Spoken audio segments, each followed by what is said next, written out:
Hey, this is William Tincup and Ryan Leary, and you are listening and watching the You Should Know podcast. We have Greg Brown on today, and we're going to be talking about non-competes. Evidently, there's been something that's gone on recently, and I can't wait to get everything explained to us by Greg. So, Greg, would you do us a favor and introduce yourself and your firm? Sure. My name's Greg Brown, and I am an attorney in Tampa, Florida, with a firm called Ward and Henderson.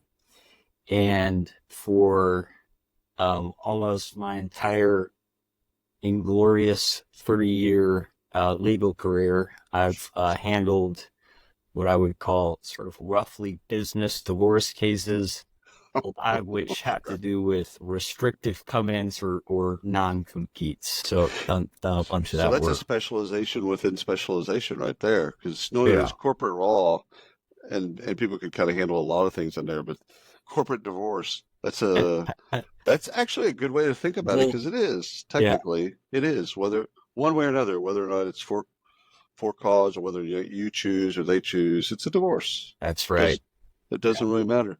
Yeah. So my background, this is I'm gonna date myself, but .com era. A corporate attorney whom I absolutely loved told me, he goes, think of non-competes like this: specific company, specific role, specific time period. And they can't be they you can't not let the other person work. Okay, Yeah. so it can't be so restrictive that the gal or the guy can't get a job. Like Oracle, Chief Revenue Officer, 3 months. Now that might, and he even said it this like 99. That might work. This is Texas, so of course our laws You have wackadoodle. your own law. Yeah. You're your own Yeah. country. Yeah, pretty much. We have our own energy grid, so at one point we'll just split off. But the thing is like he drilled it into my mind that okay, the more specific, because people were writing these, you know, you can't compete with our business for 3 years, Yeah. crazy stuff. He's like, yeah, that's never going to hold up. So just get it out of your head. So what was, I mean, again, that was 20 something years ago. That's Yeah. 25 years ago, so it's dated. So what advice did you give people regarding non-competes pre this ruling by the FTC that we're going to talk about? Well, that's a great question, and it's interesting because you have this Texas perspective, right? Yeah, And in Texas, I'm somewhat familiar with Texas law. right, Litigated a couple cases there, and for you all, that's true. I think the law is such that it's kind of restricted in what you can throw in one of these agreements, right? right, And in right, particular, if I'm remembering correctly, you have to provide like some additional consideration at the time the thing is signed, right? right, So you could have people that, have been working for 3 years and you decide, oh, now we're gonna have everybody sign non-competes. So, it's like, all right, well, you gotta, throw them a little bone along the mhm, way, whether it's some right. kind of a bonus payment or something. Otherwise, the agreement's unenforceable. That's They exactly right. compensate for that So, mistime. yeah, in a lot of states, including Florida, we have what's called the blue pencil doctrine, which allows a court to take a restriction, whether it's a time period, whether it's a geographical restriction, and say, well, that's too broad. You say, a person can't work for a competitor in the entire United States for the next, 5 years. Well, we're going to make it 2 years, and we're going to make it only in the state of Florida. So the court has the ability, rather than throw the baby out with the bathwater and say we're not going to enforce the agreement, Oh to wow. narrow the restriction. So frankly, in states that have a blue pencil doctrine, these agreements are drafted really broad. It's like, Right.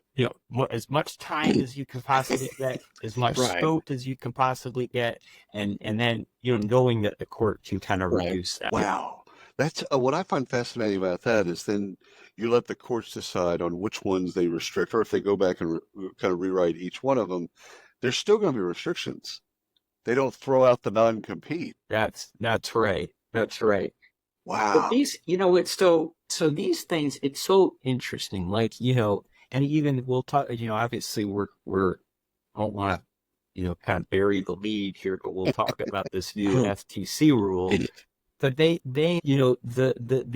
always this assumption that, somebody has signed a non-compete agreement and, they've agreed that they're not going to work somewhere, for a competitor Right. for 2 years. And it's really kind of gravely restricting their right to move around and Right. so forth. And the truth is, these agreements are now such a creature of statute, right? So, the extent to which you can even enforce a non-compete really depends on the state in which the person works. I used to think of non-competes. Now, this is actually a little bit forward, as similar to patent law in the sense of you can have a patent, which is great, you should, but your ability to enforce that patent that's the game. That's You've got to be right. you've got to be able to enforce it. So I kind of ran the parallel, and I don't know if it's right or incorrect, but I ran the parallel with competes. You might have a non-compete or But whatever. can you enforce it? But can you enforce it? That's exactly right. That's exactly right. It's so funny. So you were asking about kind of like what would I tell people? Yeah. If it came to drafting way back when, I'd say, here, if we're in Florida, draft it as broadly as you possibly can. We want to have Right. all the bells and whistles and so forth. But then I would give talks about enforcing non-competes, and I'd say, we're sitting here in Florida, and I would say, are non-competes enforceable in the state of Florida? How many of you think that? And most people would raise their hands. And I'd say the truth is, or the correct answer is almost never, right? Right. It used to be, there were very narrow circumstances in which you can enforce an actual non-compete. That's broadened quite a bit recently, but that's, that's just kind of the deal. So I have a non-compete, and I'd look at it and say, what do you do for a living? I work at operations at, a security firm or whatever. And I'd say the chances of having a non-compete enforced against you are slim. Why do employers waste the effort then to put them together? Is that just a scare tactic? Well, it's funny. That's a great question. It is. Because I feel like it's a scare tactic. Like, you're going to work for me, you're never going to leave. That's exactly right. And I think that is really kind of the hidden justification for a lot of this FTC ban on them is this kind of like deterrent aspect, right? It's like, okay, we've had these 200 people sign them, and then I deal with these individuals that a company that I represent wants to hire away, and they're like, I can't leave. I've got a non-compete. So and you read the language language in their employment contract and go, that's right. But there's that indenture aspect to it, right? Like, okay, so we're going to kind of keep these people in the fold. But the most prevalent use of these things is with salespeople, particular industries. Yeah. So you get, you have a commercial insurance broker who's got a $10 million book of business. Yeah. And they leave, and the expectation is that client base is going to travel with them, and the company says, no, that's our asset. You can't take them. And that's the client-facing roles in a company, sales folks, and so in particular, that's where non-competes sometimes and non-solicitations more prevalently are enforced against an employee. It seems like that would be more important as a non-solicitation than a non-compete. Like if you got a $10 million book of business, if you've got a kind of an ironclad non-solicitation, you can go work for somebody else. Great. You are right on the money with that, because and for a period of time, back when it was hard to enforce non-competes, we would bring an injunction action. If I'm on the side of a party trying to enforce one of these things, or a company, what would end up happening is, especially the way the law is framed, you can only enforce a restricted covenant that is reasonably necessary under our statute to protect a legitimate business interest, right? Yep. So kind of irrespective of what side I was on, we'd be arguing that really it's not necessary to keep this employee from working for a competitor, only from calling on their prior customers. Right. So we used to carve these things up. We would have, you'd have lists that would get filed under seal in a piece of litigation with, here are the 20 customers that you can't call on for the next year or 2 years, whatever the time period was. Now that seems enforceable. And frankly, that's, when it comes to this FTC rule, I consider myself probably the kind of middle of the road politically. This is such a political animal. Oh yeah. Yeah. Oh yeah. Oh yeah. So, and it's even in terms of the commission that just voted on it, you got 3 Democratic appointees, 2 Republican, and they voted party line. Yeah, and this is in their minds, this is pro-labor, right? That's exactly right. That's exactly right. Yeah. So let's get into let's get into the decision yesterday. What happened? So this is I'm going to be speaking in somewhat of a derogatory way regarding this proposed final rule. I mean, it's such a Frankenstein to me, and it is. In my view, it kind of invents a problem in order to address it.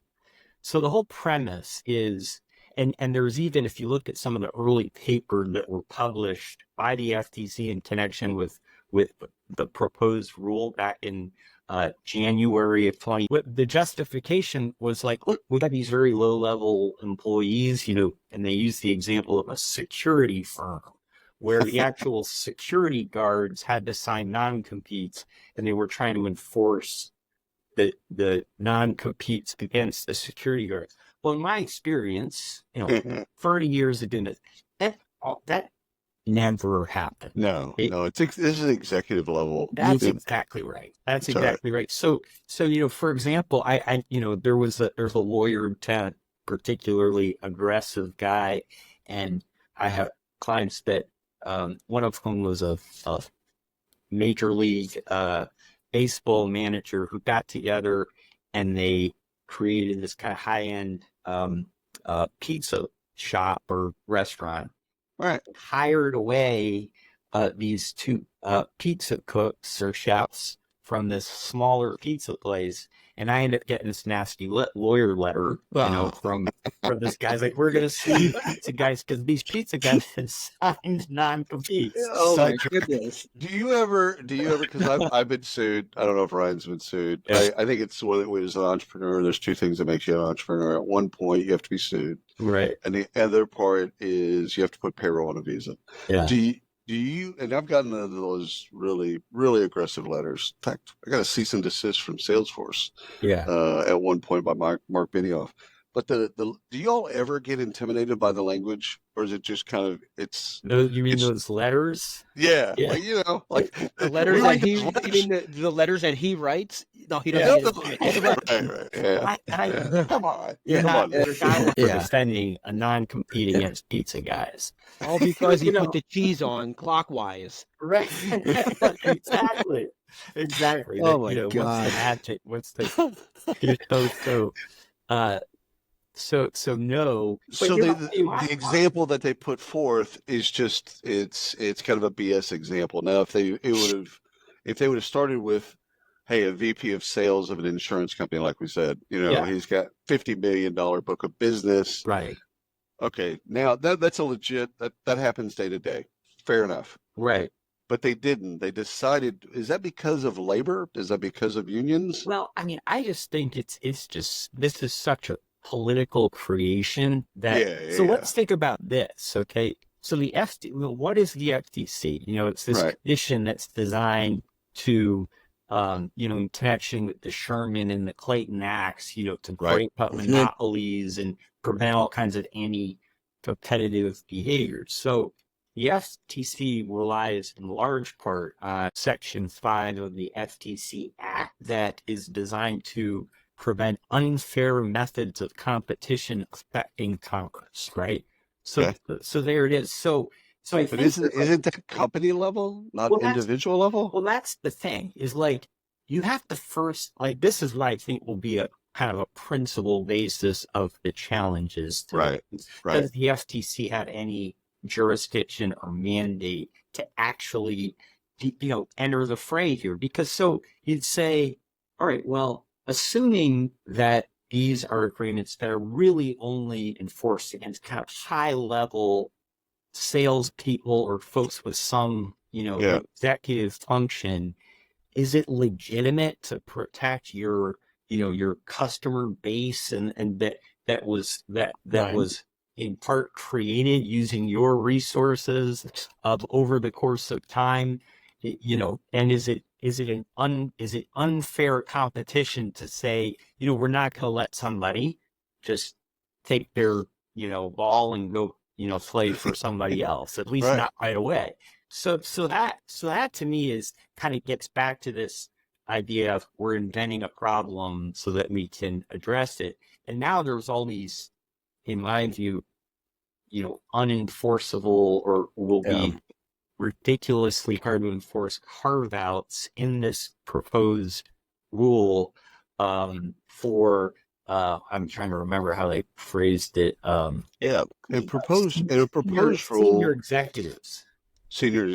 Yeah. In a proposed rule, if I remember correctly, it goes through a comment period, right? That's correct. So they put it out, and before it becomes kind of a thing, then they vote on it. But they get everybody to comment on it, and they take advice. They have not hearings, but places where people can kind of come and then speak whatever they need to speak. It's a comment period. Great. They take all that into account, and then they draft a final ruling. That's correct. Okay. So when would this rule? It's going to be. I'm assuming it's going to be challenged, but let's just say, when is it supposed to go into effect? So they actually voted to promulgate the rule yesterday. So now it will become effective, I believe, days from when it is put in the Federal Register. Yesterday. So wow, that's 4 months from now. No non-competes, and the rule has these mechanisms, including like a proposed letter that employers are supposed to send to employees to basically retract their existing non-competes. Oh wow! Yeah. So it's a sweeping. Do you think this stands the test of time? Does this remain? I think it's gonna. And this also will depend in large part on our next administration. 100%. But it's certainly going to be something that you're going to be hearing about in our, in our presidential election process. Days. But it's just hard for me to imagine that this thing is going to stand up. Well, I think it's one of the things that will be attacked, and was it who's on the other side that wants to kind of like, okay, first of all, the FTC doesn't have they don't have the authority to even create this, so why are we? The point is moot. Who's that group of people? I have to say, broadly speaking, at this point they're calling them the commenters because the FTC received over 26,000 separate comments. Okay, so this rule was the proposed rule issued in January of 2023. Typically, you have a 90-day comment period. But the FTC got so much. They received so many comments that they extended the comment period for several more months. And here we are in April of 2024 with the rule finally being issued. So actually, I'm sorry, I didn't even really answer your question. I will say that I think, and this may be somewhat industry specific, but it's the business community that's saying this is, right. You can't get behind this. And the vote was 3-2. Did it come down party lines? Yep. Party lines down. Yeah. So now, if the vote didn't come down party lines, is this different? Do you see this differently? If got some remaining faith in the That you Hasn't been has it been completely squeezed out of you yet? All right, good, good. We're getting close. We're getting He's coming to Texas if it does. He's No, gonna no, he's gonna start a new nation. It's a right to fire, a right to shoot, a right to kill, a right to whatever the hell you want to do, state. I think you all should secede. I think it's a great country. Yeah, Greg. There. Greg, way off topic, but a couple years back, I was at William's lake house, his family lake house, and I got up in the morning trying to be healthy. He's sleeping away. I go out. I'm running. Now, I should probably. Why don't you set the stage of like where this place is? It's on the water, 17 miles back off the road. Oh Yeah. yeah. There's a couple of properties. Running down the road, just doing my thing, just running. Gun signs everywhere. Guy comes out, stops me. He said, "What are you doing back here?" Oh no! Like I had to turn around and go back. He did not want me there. And I was like, "William, I need your help." Well, I didn't think that you were wearing an Eagles jersey, but Well, other than yeah. I mean, like they walk around with guns on their belly. He's just walking around. Oh, yeah. Like, where am I? Like I thought he was Oh, hunting. yeah. No, he was Still just Wild walking. West. it is, Yeah. it's getting wilder. Other than the folks coming in from California, I have to say Austin, it's always been kind of purplish Yeah. because it's the state capital, so it's conservative, but they Right. also have the University of Texas there. Yeah. So it's always been kind of a weird place. With a bunch of Californians coming in, it's actually, I think Austin proper is going to be more blue. But you know what? You drive 30 miles in any direction outside of Austin, it's as red as you can make red. It's the Wow. same here. Yeah. Same here. Love Yeah. Austin. I've been there. Yeah. I've been there twice in the last year. Took out of 4 kids, Oh yeah. all different ages, and we took them. We were actually going to go to Denver, and my wife said, "Hey, let's stop off in Austin for a couple of days. I'll make the flights, you make the hotel reservations." I'm like, Sonia, these hotels are $1,000 every one of them. I don't know what's going on. So as it turned out, we got dumped right into South by Southwest. That's what happened. Yeah. Yes. And so we went and saw the bats. We had a tremendous time. Oh yeah. And then I played golf in the foothills. Oh yeah. Oh yeah. UT golf clubs actually. Horseshoe Bay. Oh yeah. Yeah. Up there. That's nice. It was Do beautiful. are your kids college age? Are they Yeah, going to look at the colleges? Well, I have one but my oldest is now out of school. I got 2 at the University of Florida, and Nice. my youngest, Gators. about to graduate from high school. He'll go to the army or prison or something. I don't know. Yeah. I don't know. Yeah. Prison. No, he's gotten into a few different schools, so we'll see.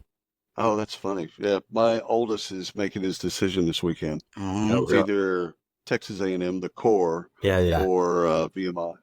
Oh, So, good. yeah, he wants to be a weapons engineer. Oh, wow. So, Yeah. so non-competes as you see this playing out, it's obviously going to be challenged. It's probably already started. The process has probably already started Right. for it to be challenged. How do you see that playing out? Because they've Well- got 4 months to enforce it, or 4 months for it to start. Yeah. Well, so the way that I would imagine, I mean, you're going to see lawsuits directed at this proposed rule Right. that will challenge the jurisdiction of the FTC to even issue it. Right. There will be constitutional challenges to it. Yeah. You'll see that, and then what you're also going to see is for folks, boots on the ground like me. Right. I'm sitting on a couple of cease and desist letters from folks who I expect are going to file lawsuits in short order, and then there's going to be questions about the effect that this rule will have on the rights that they're seeking to enforce. Because again, this appears to be designed to prevent the enforcement of non-competes, but we still have non-solicitations, anti-piracy, or non-solicitations of employees. So there's a host of other kind of related rights that I think will continue to litigate, and we'll have some question about the extent to which this rule impacts those cases. Constitutionally, is it where exactly in the Constitution, outside of the life, liberty, and pursuit of happiness, You where know, else does I, where else does it fit? now you're sort of taking me a little bit outside my wheelhouse here. Yeah, I fair think enough. this is like 14th Amendment type stuff, Right, right. But Okay, really, when I say jurisdictional challenges, that really kind of relates back to right. whether or not the FTC has the jurisdiction to issue a rule like this about this subject matter. If it weren't the FTC, who would it be? Like I was thinking the EEOC, not the EEOC, the Labor Board. What is that called? EOL, The, No, the NLRB. NLRB, Yeah. which again is also fairly politicized Yeah. as well. Like who has the authority? I If will they, tell you, if it's not the FTC, I think it's no one. I think if right, there's the question is whether or not this is appropriate to, federal, because look, right now, and this is even mentioned in the rule, we have a patchwork of different state laws that right, relate to this, kind of consistent with our new sort of abortion laws around the country. right, So right, right. Let the states some decide. states, yeah, there's some states in which these are, aimed already, right? Right. And so that's what we have right now. So I think that's going to be the issue. Is this the proper subject of, federal preemption? Kind of federal law imposed on states. Do you see it making to the Supreme Court? Yeah, I think perhaps. I mean, it kind of depends on what happens. If this doesn't get sort of shut down early in Right. the process. Right. work its way up. Yeah. Yeah. And I would imagine, with the makeup of the existing Supreme Court right now, Right. again, I think this one will have a tough road to hoe. Yeah. So, Greg, people that are already in this process, so they've got litigation happening or they've got cease and desist letters. You started to talk about it, but where does that leave them? They've left a job, So, they're in that process. That's a good point. Really good question. And there's, so My mind goes So to, do they just delay until there's Yeah. a rule? Well, this is so the law, but the way they're part of the reason I would say this is kind of a Frankenstein is that we have these existing contracts, right? And there's this notion that the government courts and so forth shouldn't interfere in private contracts. Lower level operational workers and so forth. They're saying right now those existing agreements are unenforceable, and here's the letter that you need to send to them saying, hey, now you're free to go wherever you'd like. Right. And so I'm not sure I'm prepared to say chapter and verse, but there's also this effort at kind of dealing with existing claims. Right. And more or less, I think the statute kind of says, or the rule rather, sort of says, we're going to let you kind of play those things out. So there's what they're generally doing is saying, going forward, Right. Right. you can't enforce non-competes. And then with the exception of senior executives, we're also going to render unenforceable ones that are in place for, mid-tier and lower level employees. Why'd they leave the senior executives in? See, there again, Frankenstein. This is where I think there's this kind of disconnect from reality, because the senior executives, one of the instances where I think it's perfectly fair to enforce a non-compete is when a senior executive sells a business, right? You sell the assets of your business. The company that buys it, or the person that buys it, should reasonably expect that you're not going to then form another company to try to poach all your old clients, right? Right. That's reasonable. So I think that this is some effort at keeping those folks or continuing to kind of allow the enforcement of the agreements by identifying senior executives. What I will tell you is the way they define senior executive in the final rule doesn't grab up, I don't think, those sort of high level salespeople that Right. these things are typically directed at. They say a senior executive is someone who is in a policy making position, and I sort of think, okay, you got a bunch of bureaucrats, trying to define. It's just, but these are Yeah. just guys and gals selling stuff. They're not That's making right. Yeah. policy. Yeah, it was a policy making position, and received from employment total annual compensation of in the preceding year. Seems kind of Random. arbitrary number. I feel like that's like minimum wage today. Yes. Yeah. Like, Especially in Yeah, well, that's- California and New York. That's that's not even a living wage. that's hey, right. I'm in Pennsylvania. I went to get gas yesterday. It was over $4.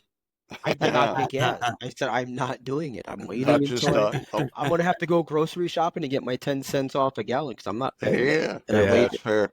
Yeah. That's So fair. it's like, so that there's an example, like, so Yeah. now we can still enforce these against senior executives, but now we have to prove up whether they made over on the preceding year, and we're in a policy making position. I mean, it's just, It's a so, mess. so Yeah.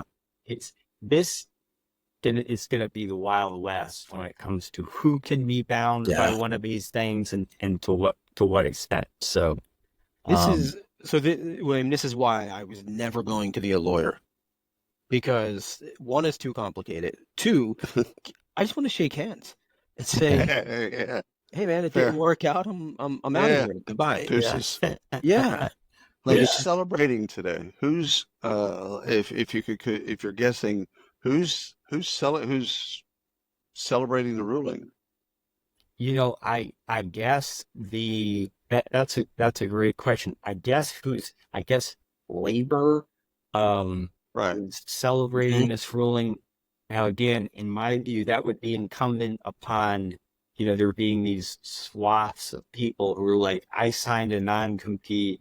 It's kept me employed as, a janitor or a pizza chef or a security guard. And, now I can't go to work for and to me, the problem doesn't really exist. So I'm not sure there's any, huge celebration other than, so you can fully expect that, the Biden administration is going to allow this and say it's great. Now, no longer can you keep, a housekeeper from moving from, the Marriott to the Hilton. Hallelujah. right. And if you asked someone boots on the ground, that's never really happens anyway. So It's not a thing. Yeah. Well, so in our space, in recruiting, in talent acquisition, I Right. could see recruiters being happy with this, right? Yeah. And so, Greg, I'm assuming recruiters would be included in that. A lot of recruiters get a non-compete. They can't leave when they leave a company. They can't in turn recruit the employees of that company. Right. It's something like that. That's solicitation. So Yeah, it's and- we call it recruiting, but that's actually solicitation. Yeah, you're right. Yeah, so and actually I caught a segment, I would call that like anti-piracy. Like you can't Right. reach Okay. back and grab your old employees. And unless I'm missing something here, this rule is really not designed to prevent that from It doesn't touch prevent that. agreements like that from remaining in place, right? Got it. So, so I will tell you who will be celebrating this in part are lawyers who draft these agreements, who are going to say, okay, now how do we have to carve these things up? What do That's they right. have to look like? Right. Now, there'll be compliance lawyers will be involved issuing these letters for the retraction of appropriate employees. So I need to make sure that people know that I'm capable of doing that. So kind of your work. billings just Yeah. went up basically. It's just, I heard cha-ching somewhere in there, but when you said labor, I wanted to make sure that the audience understands. Is that labor in general or labor unions? That's a good question. I mean, I guess I meant to use the term agree generally. Yeah, that's what I thought. That's what I thought. But I would imagine, that labor unions would be sort of behind this to the extent, Right. Yeah. the senses that it's keeping their folks from moving around for competitive wages and that sort of thing. I think they'll have, labor and support, sure you already did, and Right. show up at Right. confidence and that kind of thing. So, But where do we go from here? What's the, I mean, outside of the Wild West, and outside of lawyers, obviously on all sides, yeah, getting compliant. I think we're gonna have, there's just gonna be a lot of litigation, surrounding, as I said, kind of directly at this law, and there's gonna be a lot of consternation Yeah. from a compliance standpoint. How can you do this going forward? Because again, if this rule said, we are banning non-competes, non-solicitations, confidentiality, and anti-piracy it's done. That would be sort of a different story. We're going to be Right. left with, what do your restricted covenant agreements look like with your employees? And which ones are appropriate for what type of employees, right? Right. So we're going to Right. have this kind of compliance, in my view, chaos. Right. And then separately, we're gonna have litigation chaos when we try to determine the effect that this rule has on. And now you've got judges that are going to have to weigh in and have to read all of this Frankenstein stuff and then say, okay, what I believe it's to say is this, and then rule. And then those rulings are either going to be upheld or appealed or whatever. Yeah, and one thing that I didn't even think of is, there's a part of this rule that basically says, to the extent you have state law that is Right. consistent with this new final rule, Right. then that law remains enforceable. To the extent it is inconsistent, that law is preempted by By the this federal. Right. So we're also going to have chaos when it comes to, where does a particular cause of action belong? Does it Right. belong in state court? Does it belong in federal court? There's just this, in my view, is going to be a very chaotic process. If Republicans come in power, how fast would they undo this? I mean, how fast could they undo it? I guess is one thing. You kind of broke up there. So if Republicans become in power, Yeah, how fast could they undo this? I would imagine that will happen very quickly. I mean, it's, I'm assuming you have, that would be incumbent in part on how quickly they sort of remake the Federal Trade Commission. And I'll confess, I'm not exactly Good point. sure what the appointment process is, and Right. whether Lena Khan is going to have a term that allows Right. for. Yeah, I don't even know, but I would imagine that it's going to be about as quick as the Republican administration, if that were the case, could get a majority of the commission. So even as fast as that could be done, which is slow, it's still going to create a period of chaos for at least, let's say, a year, 2 years. No doubt. Wow. I mean, maybe I'll be surprised, and this will all be kind of a seamless transition to the dawn of a new day. Yeah, but it doesn't sound like you believe that, though. Yeah. That's the hope that's left right there. You just got all this hope right there. Nice. Yeah. So, Greg, this has been fantastic. I first of all, just timely, and thank you so much for carving out time in your day. And I mean, it's just fascinating. And again, we're gonna get to see it all unfold right in front of us. that's right. Happy to come back on with you guys as we watch this kind of unfold in the coming weeks and months. I was going to say, Love should we that. just book them now for June, October, and 100%. January? We even do Well, November. after We'll bring the- you on at the 'cause elections. Perfect. He'll be our Ryan, it's a CNN good guy. point. He'll give us the This is- point breakdown. This is going to be a bit that gets woven into the politics Yeah. of November. That's Right. exactly right. Yeah. And So you'll be hearing about this all summer long Yeah. into the fall. Right. Will you? These are going into political ads right now. Yeah. There's people drafting political ads for or against. Okay, all that stuff's Yeah. going to play out. Yeah. So we're going to hear about it. But again, once the Yeah. elections happen, then the real chaos Right. begins. That's correct. So, Greg, are you That's committing now to be our play-by-play in November? Would love, We'll give you would we'll be give you happy, the big board and put some graphics up there for you too. happy to do it. Happy to do it. I'm Well, happy to jump on with you and guys. Ryan's in Pennsylvania, which you can never know what's going to happen there. Yeah, So you're with the guy at MSNBC that the the white guy I think about is CNN, the guy with white hair. Oh, He's on the big board, yeah. and he's just pointing and stuff. Thaffer, or No, whatever. no. That's oh God, I know who you're talking about. Can't think of his name. He's but- Shepherd. Is it Shepherd or no? He knows down to the county and inside the county, down into the town. It's like, Yeah. dude, you need to like get a hobby. He doesn't need. Oh, he it's doesn't. He amazing. doesn't need Oh, the now- earpiece. Yeah. Well, Yeah, it's Wolf, real- Wolf, it's- Wolf. Wolf is it? Yeah, Wolf Blitzer. Blitzer. Yeah, yeah. And then he's got the guy Well- that does all the analysis and data. The younger guy. Yeah. Yeah, that's going to be us in November. That's yeah. We're gonna need someone to actually walk us through this. And it's been Brother, thank you so much. no problem. and I enjoyed being on with you guys. It's nice chatting with you.